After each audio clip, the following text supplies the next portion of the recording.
দীর্ঘ ৪২ বছর সততার সাথে কাজ করার পর হৃদরোগে আক্রান্ত হয়ে না ফেরার দেশে পাড়ি জমালেন চট্টগ্রামের হাটহাজারীর প্রবাসী আবুল কালাম।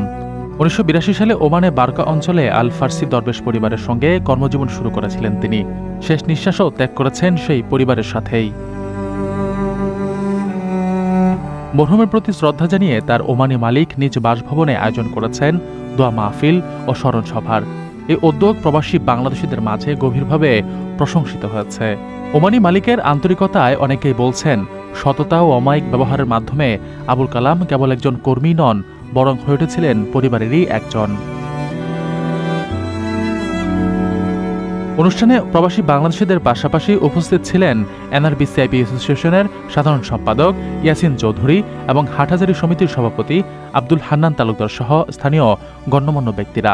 মরদেহ দেশে পাঠানোর দায়িত্বও নিয়েছেন তার ওমানি মালিক। তিনি অঙ্গীকার করেছেন আবুল কালামের পরিবারের পাশে থাকবেন সবসময়। 4 দশকেরও বেশি সময় প্রবাস জীবন কাটানো এই মানুষটির জন্য এখন প্রার্থনা একটাই, আল্লাহ যেন তাকে জান্নাতুল ফেরদাউস দান করেন।